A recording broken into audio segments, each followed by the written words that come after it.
তাদেরকে আমরা সকলে অনুপ্রাণিত করব, সকলে আমরা এক হয়ে সব কাজ করব। আমরা যেন 10 ভাই একটা লাঠি হয়ে আমরা একসাথে সব জায়গায় চলতে পারি, সেই আহ্বান রেখে আনিসুল ইসলামকে আমার ব্যক্তিগত পক্ষ থেকে ধন্যবাদ জানিয়ে, সংগঠনের পক্ষ থেকে ধন্যবাদ জানিয়ে, পাশাপাশি সকল সদস্যদের পক্ষ থেকে ধন্যবাদ জানিয়ে, আমাদের সকলের পরিবারের পক্ষ থেকে ধন্যবাদ জানিয়ে আমি আমার কথা শেষ করছি। সকলকে ধন্যবাদ। আসসালামু আলাইকুম। এখন আপনাদের সামনে আজকে সংবর্ধনা অনুষ্ঠান নিয়ে সংক্ষিপ্ত কথা বলবেন, আনিসুল ইসলামকে সম্বর্ধনা জানাবেন।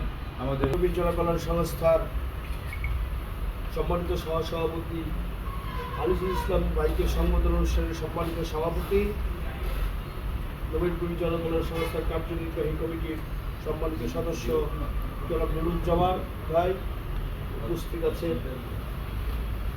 আমাদের এই সংগঠনের হচ্ছেন নবীন জনকল্যাণ সংস্থার সম্মানিত সাধারণ সম্পাদক জনাব গাজী মামুন উপস্থিত আছেন। এই নবীন জনকল্যাণ সংস্থার সাংগঠনিক সম্পাদক রাজু আহমেদ শাহিন ভাই আছেন, কোষাধ্যক্ষ ডক্টর শফিক ভাই সম্পাদনী সহ উপস্থিত আছেন। নবীন জনকল্যাণ সংস্থার সকল সদস্যরা আমি আমার ব্যক্তিগত পক্ষ থেকে নবীন জনকল্যাণ সংস্থার পক্ষ থেকে ধন্যবাদ। আজকের এই সম্বোধন অনুষ্ঠান যাকে নিয়ে আনিসুল ইসলাম ভাইকে আমরা চাই, আনিসুল ইসলাম ভাই আজকে যে এই সংবোধন অনুষ্ঠান আয়োজন করা হয়েছে অংশগ্রহণ করার জন্য সর্বদিকটা সহযোগিতা করুক। আমরা চাই আনিসুল ইসলাম ভাই সবসময় যেন আমাদের নবীন সংস্থার সাথে অতপ্রতভাবে জড়িত থাকে। আগামী যে ধরনের কর্মসূচি আমাদের এই সংগঠনের মাধ্যমে আমরা লাভ করতে পারি অতি দ্রুত, এই আশাবাদ ব্যক্ত করে আমি আমার বক্তব্য এখানে শেষ করছি। সকলকে ধন্যবাদ। আসসালামু আলাইকুম। আজকের যে সংবর্ধনাগুলো এগুলো কিন্তু আমাদের আনঅফিসিয়াল, একটা হলো অফিসিয়াল আর একটা হলো আনঅফিসিয়াল। আনঅফিসিয়াল বিষয়গুলো আমরা আমাদের মন মতো, মানে স্কুলের সাংস্কৃতিক অনুষ্ঠানে একটা প্রোগ্রাম থাকে কিন্তু যেমন খুশি তেমন সাজো। আজকের এই প্রোগ্রামগুলো হলো আনঅফিসিয়াল, আমরা যেমন খুশি তেমন করতে পারি, এখানে কোনো নিয়ম কানুন নেই, কোনো নির্ধারিত বিষয় নেই। যদি সংগঠনের কোনো কার্যকরী মিটিং হয়, আলোচনা হয়, সেখানে সাংগঠনিক কোনো নিয়মের বাইরে, সাংগঠনিক নীতিমালার বাইরে কোনো কথা বা কোনো কাজ করা যাবে। তাহলে আজকেরটা কি আনঅফিসিয়াল, তাহলে যেরকম আমরা বলি বিআইন, অনেকে বলি যে ব্যক্তিগতভাবে সংগঠন চলে আসবে, এই হলো বিষয়। তাহলে এটা মনে রাখতে হবে। তাহলে আমরা কিন্তু 21 সদস্য নিয়ে সংগঠন, 21 সদস্য বিশিষ্ট হলেও আমরা যেসব মিটিংয়ে আমাদের এই বিভিন্ন বিষয়গুলো উপস্থাপন হবে, পাশ হবে, সেখানে কতজনের উপস্থিতির বাধ্যতামূলক জানেন কি?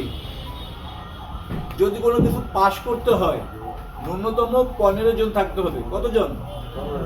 অর্থাৎ দিনের তার পার্শ্ববর্তী একজন লোক তার সাথে দুর্ব্যবহার করতেছে, যে করতেছে সে তার আত্মীয়, সে তার এই সুবিধা দিবে না। তাহলে সেই ক্ষেত্রে তার বাইরের লোকের হেল্প নিতে হবে।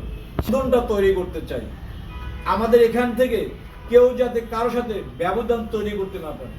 সুতরাং ব্যবধান থাকলে ব্যবধান কমিয়ে আনতে হবে, ব্যবধান কোনো ক্ষেত্রে যাতে বেড়ে না যায়, এই বিষয়গুলো সম্পর্কে সজাগ থাকতে হবে। এই শক্তি, আমরা এখন শক্তিতে রূপান্তরিত হয়েছি। এই শক্তি শুধু বাড়বে, কিন্তু শক্তি কমার কোনো আশঙ্কা নেই। আমাদের ফাইন্যান্সিয়াল আমরা 7,000 টাকা ব্যাংকে অ্যাকাউন্ট করার জন্য একটা ব্যাংকে প্রসেসিংয়ে ছিল, সেটা ব্যাংকে অ্যাকাউন্টটা এখনো হয় নাই। তারা রিকোয়েস্ট করছে আমরা অ্যানাদার ব্যাংকে যাব। ওইদেরকে রিকোয়েস্ট করবো, যেহেতু নন অফিসিয়াল বলছেন আমাদের সাধারণ সম্পাদক, এই জন্য বলছি কি, নাহলে এখানে আমি এই বিষয়টা বলতাম না। তো যে সাপ্তাহিক আমরা প্রতি সপ্তাহে শনিবার যে সংবর্ধনা অনুষ্ঠান করি তার তার অবর্তমানে যদি পদবিজ্ঞাপনের সভাপতি তিনি সভাপতিত্ব পালন করবেন। আজকে যেহেতু আমার সংবর্ধনা অনুষ্ঠান, সেই হিসাবে কিন্তু নুরুজ্জামান ভাই সদস্য সচিব 1 নম্বর সদস্য, সেই হিসাবে কিন্তু নুরুজ্জামান ভাই আজকে সভাপতি দায়িত্ব পালন করতেছেন। আজকের এই সংবর্ধনা অনুষ্ঠানে কিন্তু আমরা দেখতে পাচ্ছি বিভিন্ন মত যেসব কথা আসে, বিতর্কের কথা আসে, আমরা ওইদিকে কখনো যাবো না। এই ধরনের আমরা যদি কোনো কথা থাকে আমরা সাংগঠনিক পদে কথা বলবো। একান্তভাবে আমরা যারা সংগঠনের দায়িত্বে যারা আছে, বিশেষ করে 7 সদস্য যারা কার্যকরী কমিটিতে আছে, তারা এই বিষয়গুলো আমরা আলোচনা করে দেবো। এই কমিটির সম্মানিত সহসভাপতি আনিসুল ইসলামের এই সম্বর্ধনা অনুষ্ঠানে যারা উপস্থিত হয়েছেন সবাইকে ধন্যবাদ জানাচ্ছি।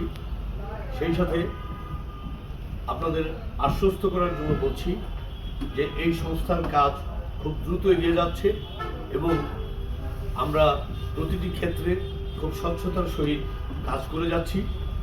আজকে এই সম্বর্ধনা সভার যে শুরু হয়েছে আমার অনুপস্থিতিতে, সেটাও কিন্তু আমার অনুমতিক্রমেই হয়েছে। সবাইকে ধন্যবাদ জানিয়ে আমার কথা শেষ করছি।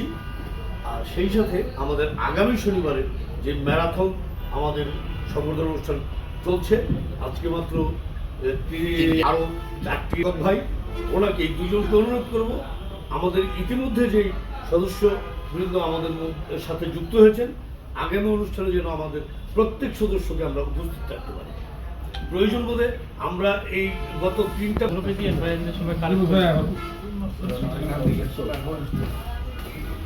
মাঝখানে